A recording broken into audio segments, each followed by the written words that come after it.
Aujourd'hui, le monde est en train de passer de temps difficiles et de temps mauvais. Il y a cette maladie, ce virus de corona qui est à la une, tout le monde en parle, les informations, tous en parlent. Il y a la crainte, la peur, il y a la panique dans le monde entier. Bien-aimés, il y a aussi des messages que nous sommes en train d'écouter par-ci, par-là, par les réseaux sociaux, des messages de peur, des messages de crainte. Il y a d'autres qui parlent au nom du Seigneur, disant que Dieu a frappé le monde, Dieu a frappé les gens. Aujourd'hui, nous voulons donner un message d'espoir, car la bonne nouvelle, c'est une parole, c'est la parole d'espoir. Si nous lisons dans Ephésiens chapitre 6 au verset 13, la Bible nous dit « C'est pourquoi prenez toutes les armes de Dieu afin de pouvoir résister dans le mauvais jour et tenir ferme après avoir tout surmonté. » C'est-à-dire que la parole de Dieu reconnaît qu'il y a des mauvais jours. Que ce que nous sommes en train de passer maintenant, ça fait partie des mauvais jours. Et qu'est-ce que la Bible nous demande? De prendre toutes les armes de Dieu afin de résister dans le mauvais jour. La Bible ne nous demande pas de commencer à chercher des solutions pendant les mauvais jours, mais à résister pendant les mauvais jours. C'est-à-dire, nous devons déjà être bien préparés. Un enfant de Dieu, un croyant, doit être bien préparé avant que le mauvais jour arrive. C'est cette préparation qu'il a faite qui va l'aider à résister quand le mauvais jour va arriver. Puisqu'il y a beaucoup de gens, quand il n'y a pas de mauvais jours, quand les choses marchent bien dans leur vie, ils oublient d'être connectés avec Dieu, ils oublient de développer leur intimité, leur relation avec Dieu, et ils sont dans toutes les distractions de ce monde. Et c'est quand les mauvais jours arrivent qu'ils cherchent maintenant à aller se réconcilier avec Dieu. Mais la volonté de Dieu, c'est que nous devons avoir des relations avec lui, nous devons développer l'homme spirituel, de manière que quand le mauvais jour arrive, cette préparation, cette vie que nous avons toujours avec Dieu, ça va nous donner la force et le pouvoir de résister pendant que le mauvais jour arrive. Mais écoutez, nous avons une bonne nouvelle. Dans tout ce qui se passe actuellement dans le monde, je voulais d'abord dire aux gens que ce n'est pas Dieu qui frappe le monde avec la maladie, avec le coronavirus. Dieu ne frappe pas les gens, Dieu ne frappe pas le monde, car Dieu a frappé Jésus-Christ à la croix.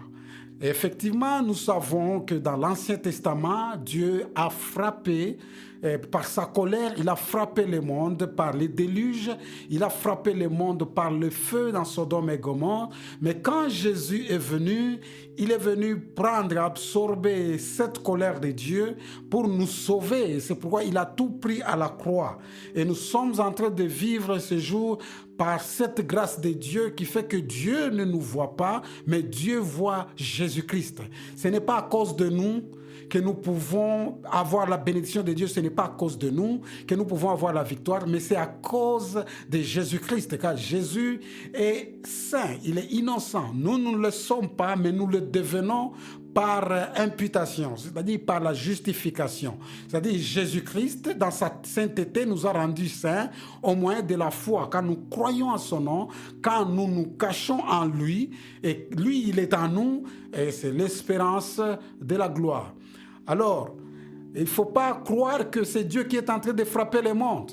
Dieu ne frappe pas le monde avec les maladies. Dieu ne rend pas les gens malades. Dieu n'amène pas. Dans la présence de Dieu, il n'y a pas la maladie. Quand Dieu a créé le monde, il n'a pas créé des formules qu'on voulait faire dans les laboratoires, je ne sais pas. Ou ça peut être quelque chose qui vient du diable. Tout ce qui vient pour détruire l'humanité, ça vient du diable. Alors, Dieu nous prévient seulement de toutes ces choses-là. Mais Dieu nous a donné aussi la capacité. C'est pourquoi pendant ces moments, chaque croyant, ce n'est pas le moment d'avoir peur, mais c'est le moment d'avoir confiance en Dieu. Si nous lisons dans Psaume chapitre 46, verset 2, la Bible nous dit « C'est pourquoi nous sommes sans crainte quand la terre est bouleversée et que les montagnes chancellent au cœur des mers. C'est-à-dire que comme la terre est maintenant bouleversée, parce que le monde est bouleversé, les gens meurent, même dans des grands pays, il y a plusieurs qui sont en train de mourir, les gens sont malades, les sociétés sont fermées, il n'y a pas de vols, les gens ne se saluent plus à cause de cette pandémie. Mais la Bible nous dit que nous sommes sans crainte. L'ennemi dans les mauvais jours, l'ennemi dans cette période de cette pandémie, c'est la crainte. Un croyant ne doit pas avoir peur. Pourquoi il ne doit pas avoir peur? Il ne doit pas avoir peur parce que Dieu nous a donné ses promesses. Dieu nous a promis. Dieu nous a dit qu'il nous a donné le nom qui est au-dessus de tout nom. Que par le nom de Jésus-Christ, tout genou doit fléchir et toute langue doit confesser qu'il est Seigneur. Actes chapitre 4, verset 12 nous dit « Il n'y a de salut en aucun autre, car il n'y a sous le ciel aucun autre nom qui ait été donné parmi les hommes par lequel nous devions être sauvés. » Il y a un seul nom. Et dans Philippiens 2, on nous dit que le nom qui est au-dessus de tout nom, c'est-à-dire le nom de Jésus, est plus grand et plus fort et plus puissant que le nom de tout virus et toute maladie, quelle qu'elle soit, toute pandémie. Aujourd'hui, plusieurs chrétiens ont peur. C'est vrai, nous devons prendre les précautions. C'est vrai, nous devons obéir aux précautions hygiéniques, mais nous ne devons pas avoir peur. Parce que nous savons que cette maladie, que le coronavirus, n'a pas de puissance plus que Jésus-Christ qui est votre Dieu. Et la Bible dit que celui qui est en vous est plus fort que celui qui est dans le monde. C'est-à-dire Jésus-Christ est en vous, vous êtes plus fort. Mais pas seulement vous, parce que vous avez Jésus en vous, vous devenez plus fort que le coronavirus. C'est pourquoi c'est le moment où nous devons avoir de l'espoir. C'est le moment d'avoir de l'espérance, de l'assurance, car notre Dieu est vivant. Souvenez-vous quand Israël s'est retrouvé devant la mer Rouge, ils ont commencé à crier, ils ont commencé à faire des bruits. Mais Dieu a dit à Moïse, ce n'est pas le moment de bruit, c'est le moment de garder silence et d'avancer et de voir comment Dieu va agir. Quand le mauvais jour vient, ce n'est pas le moment de commencer à chercher certaines solutions ou certaines relations avec Dieu et commencer à faire. Non, c'est le moment de garder silence et de voir ce que Dieu va faire. Pendant les mauvais jours, c'est le tour de Dieu de faire. C'est le temps de Dieu de manifester sa gloire. La Bible nous dit dans Jean chapitre 16, verset 33. Je vous ai dit ces choses afin que vous ayez la paix en moi. Vous aurez des tribulations dans le monde. Ça, c'est la Bible. Effectivement, il y aura des tribulations. Il y aura des maladies, il y aura la pandémie, il y aura des tremblements, il y aura des guerres, il y aura beaucoup de tribulations qui vont venir. Ça, c'est vrai. Mais la Bible dit, prenez courage. Je voulais dire à quelqu'un en ce moment, prenez courage. Pourquoi vous devez prendre courage? Pourquoi vous ne devez pas avoir peur? Il a dit toujours dans Jean chapitre 16, verset 33, quand on continue, mais prenez courage, virgule, j'ai vaincu le monde. C'est ça ce que la Bible nous dit. C'est ça ce que la parole de Dieu nous dit. Tout croyant, c'est là où nous avons notre force. C'est de là que nous marchons sans peur. Que cette maladie ne peut rien contre le sang de Jésus-Christ. Il dit, n'ayez pas peur. Il dit, ayez la paix en moi. Il dit, vous aurez des tribulations.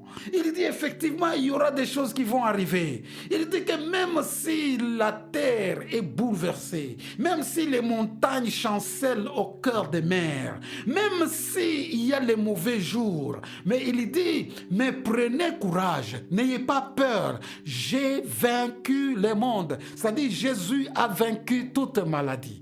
Jésus a vaincu tout virus. Jésus a vaincu le corona. Jésus a vaincu toutes choses. C'est le moment que nous devons maintenant prendre courage, parler de Jésus, parler de la puissance de Jésus, au lieu de passer le temps à parler de corona. Oui, nous devons prévenir, comme nos gouvernements sont en train de prévenir les gens de prendre les précautions, de laver les mains. Oui, nous devons faire toutes ces choses-là, parce que tout le monde n'a pas la même foi. Pour éviter la contamination, nous devons obéir à ces choses-là. Mais ce ne sont pas ces choses-là qui peuvent nous guérir plus que le sang de Jésus. Parce que vous pouvez prendre toutes les précautions. Mais s'il arrivait que vous tombez malade et que vous avez cette virus, qu'est-ce que vous allez faire? Ça sera tout? Non, la Bible dit, prenez courage, n'ayez pas peur, car il a vaincu le monde.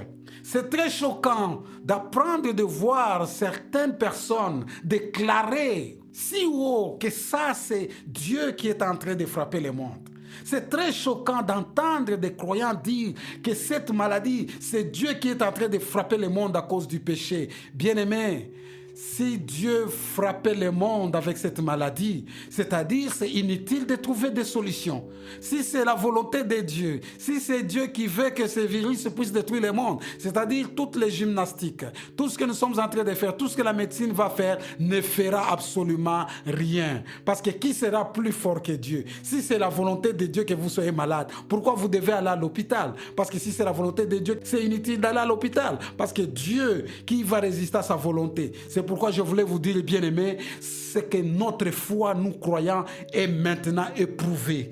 C'est maintenant que nous devons nous tenir, nous devons parler si haut, dire au monde entier qu'il y a la guérison, qu'il y a le médicament qui peut guérir de toutes ces choses. Et c'est le sang de Jésus qu'il a versé à la croix. Et pourtant, nous avons encore des passages bibliques qui nous aide à comprendre ces choses.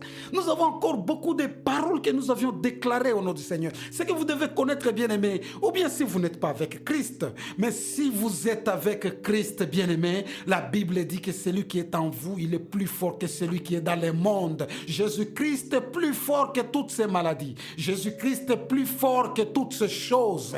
Si peut-être maintenant, là, vous êtes déjà atteint de la maladie, vous avez déjà cette maladie de corona en vous, si vous êtes déjà infecté par la maladie, la bonne nouvelle que vous devez savoir, bien-aimés, est que même quand Shadrach, Meshach et Abednego étaient déjà dans le feu, Dieu est venu à leur secours. Si vous êtes malade, si vous avez des inquiétudes, vous avez peur et vous écoutez ce message, ayez courage, prenez courage, n'ayez pas peur, parce que c'est Jésus en qui vous avez cru. Il est capable de vous guérir. N'ayez pas peur, parce que la peur, c'est une porte par laquelle le diable peut entrer pour détruire. C'est pourquoi ayez la foi, bien-aimés. La foi, c'est-à-dire croire à ce que la parole de Dieu dit. Nous avons des promesses merveilleuses dans la Bible. Nous avons des promesses dans Psaume chapitre 91. Si nous lisons à partir du verset 1, écoutez ces promesses. Celui qui demeure sous l'abri du Très-Haut repose à l'ombre du Tout-Puissant. J'ai dit à l'Éternel, mon refuge et ma forteresse, mon Dieu en qui je me confie. Vous vous confiez en qui, bien-aimés? C'est le moment de se confier au Seigneur. Si vous êtes en train d'écouter ce message et que vous n'avez jamais cru au Seigneur Jésus-Christ, écoutez ça, c'est une opportunité. Il y a un secours, il y a un refuge, il est notre forteresse, notre Dieu en qui nous nous confions. Il dit au verset 3, car c'est lui qui te délivre du filet des l'oiseleur. C'est Dieu qui nous délivre de la peste et de ses ravages. Voilà, nous sommes en train d'expérimenter des pestes, nous sommes en train d'expérimenter des ravages, mais la Bible dit c'est celui qui nous délivre du filet de l'oiseleur. Quelle que soit la source de cette maladie, quelle que soit la source de toutes ces choses, Dieu va nous délivrer de toutes ces choses. Si vous êtes dans l'hôpital maintenant, ayez la foi et vous allez expérimenter votre délivrance dans le nom de Jésus-Christ. La Bible dit, il te couvrira de ses plumes et tu trouveras un refuge sous ses ailes. Sa fidélité est un bouclier et une cuirasse. Bien-aimé, s'il y a quelque chose que Dieu ne peut jamais faire, c'est que Dieu ne peut jamais mentir. Il est fidèle. Sa fidélité est un bouclier et une cuirasse. Dieu ne ment jamais. Comme il a dit dans sa parole, qu'il va vous protéger, qu'il va vous garder, qu'il va vous couvrir. Écoutez, il n'y a personne qui peut contredire cette parole. Même le corona ne peut pas contredire cette parole. Même le virus ne peut pas contredire cette parole. Aucun président ne peut contenir cette parole. Quand nous écoutons les nouvelles, quand nous écoutons les informations, nous voyons les gens mourir, nous voyons des mauvaises nouvelles, tout ce qui se passe, qui est vrai, mais ce n'est pas là où nous devons poser notre foi. Nous devons poser notre foi dans la parole de Dieu. Au verset 5 du psaume 91, il dit, tu ne craindras ni les terreurs de la nuit, ni la flèche qui vole le jour, ni la peste qui marche dans les ténèbres, ni la contagion, ni la contagion qui frappe en plein midi. La Bible dit, tu ne craindras pas ces choses.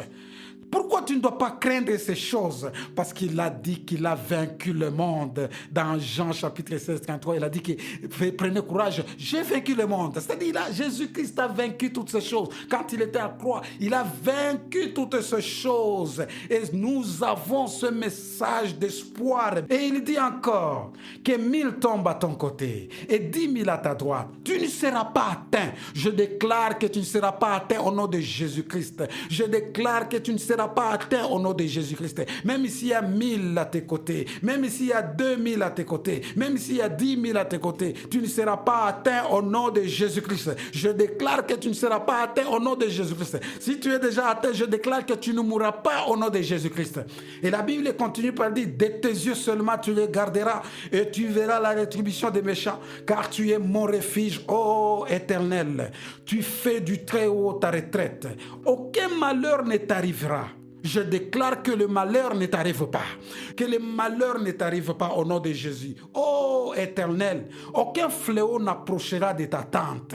Même ta maison sera protégée. Le sang de Jésus va te protéger. N'aie pas peur, bien-aimé. N'écoute pas des gens qui te découragent. N'écoute pas. Écoutez, l'évangile, ce n'est pas un message de peur. Même l'évangile, même les livres de révélation d'Apocalypse, ce n'est pas un message de peur. C'est un message d'espoir. Pour nous, les croyons, c'est un message d'espoir, car il ordonnera à ses anges de te garder dans toutes tes voies. Au moment que nous sommes en train de parler, les anges de l'Éternel sont en train de te garder. Les anges de l'Éternel sont en train de te garder partout où tu es. Les anges de l'Éternel sont là pour nous servir. Ils vont nous servir plus que les infirmiers. Ils vont nous servir plus que les médecins. Oui, les médecins vont faire leur travail. Les infirmiers vont faire leur travail. Ça, ce n'est pas une mauvaise chose, c'est une bonne chose. C'est Dieu qui a donné cette intelligence. Mais Dieu envoie aussi ses anges au-delà de cela pour venir nous garder dans toutes ces voies, parce que le médecin ne pourra tout faire, l'infirmier ne saura tout faire. Il y a certains infirmiers qui ont été atteints aussi, il y a certains médecins qui ont été atteints aussi, il y a des gens qui ont beaucoup de moyens qui ont été atteints aussi. C'est pour dire qu'il n'y a que l'Éternel qui peut nous garder de toutes ces choses, car il donnera à ses anges de te garder dans toutes tes voies. Ils te porteront sur les mains, de peur que ton pied ne heurte contre une pierre. Écoutez, Dieu vous aime. Dieu est amour. Dieu a envoyé Jésus mourir à la croix pour nous. Il nous aime. Effectivement, nous savons que dans l'Ancien Testament, il y avait la colère de Dieu, comme je dis, parce qu'il n'y avait pas un sauveur dans l'Ancien Testament. Mais dans notre temps bien-aimé, nous avons un sauveur, le Seigneur Jésus-Christ. Dieu ne peut pas détruire les gens.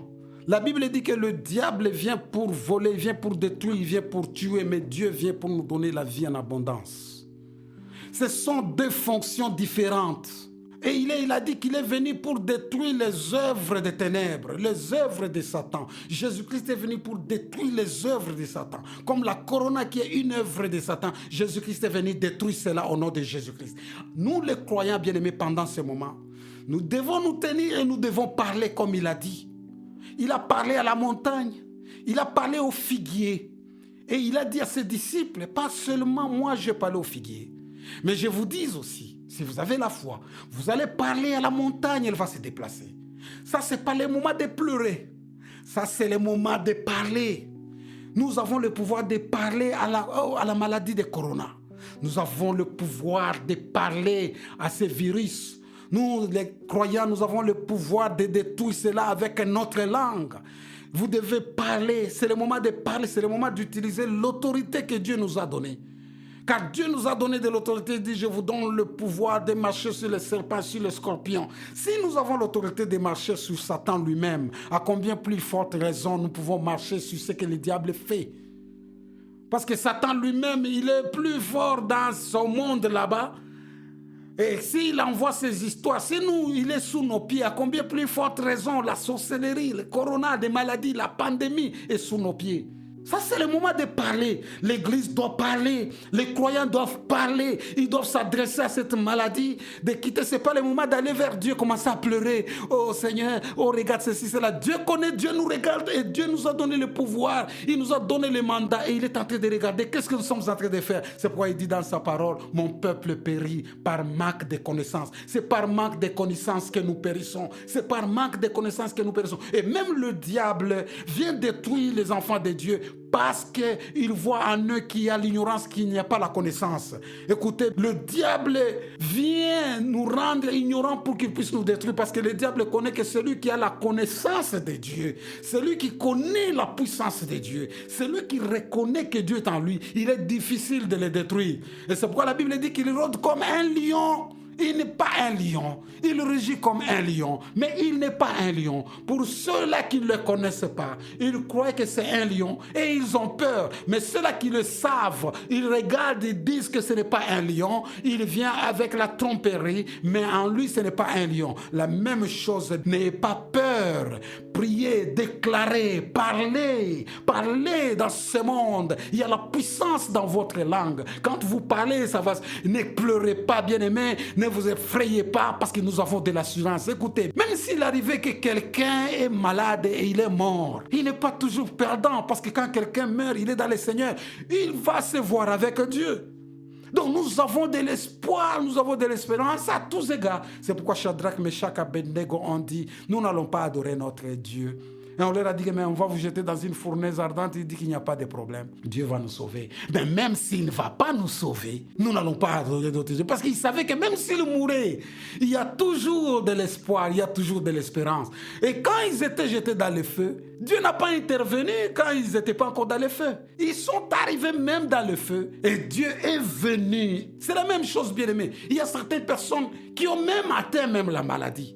Ne perdez pas l'espoir, ne perdez pas l'espérance, car Dieu, sa main vous a déjà touché. Jésus a déjà tout accompli à la croix. Il nous a déjà guéris. C'est dans le passé, c'est pas dans le futur. Jésus ne va pas nous guérir dans le futur. Il nous a déjà guéris. Nous ne cherchons pas, nous n'allons pas vers la guérison. Nous venons de là où il y a la guérison. Nous n'allons pas vers la victoire. Nous venons de la victoire. Parce que d'où nous sommes venus, c'est de là que nous avions reçu notre victoire. Vraiment, j'aimerais que chacun de nous ne paniquez pas. N'ayez pas peur, ayez confiance en Dieu, ayez du courage. Ordonnez à cette maladie d'être détruite et de quitter. Chassez toute cette maladie dans le nom de Jésus. Il y a des promesses que nous avons dans sa parole. Pour ceux-là qui disent que c'est Dieu qui frappe, c'est la fin du monde, c'est ceci, c'est là. Non, bien-aimés, ayez l'espoir et l'espérance. Nous savons qu'il y a un temps où l'Église va partir. Mais nous sommes encore là pour glorifier le nom de notre Seigneur, pour manifester la gloire de notre Seigneur. J'aimerais que tu puisses prier. J'aimerais que tu puisses parler. Que tu puisses parler. Que tu puisses prier. Que tu puisses ordonner dans le nom de Jésus.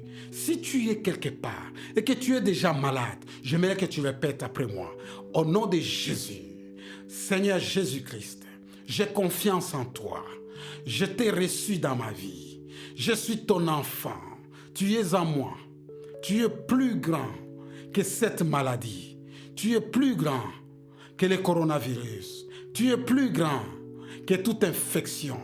Je déclare dans ton nom, par le pouvoir que tu m'as donné, j'ordonne à cette maladie de sortir, d'être brûlée, d'être détruite dans le nom de Jésus. Déclare, je suis libre, je suis en bonne santé, je suis guéri, je suis plus que vainqueur, je suis la tête, je suis victorieux. Au nom de Jésus, Amen.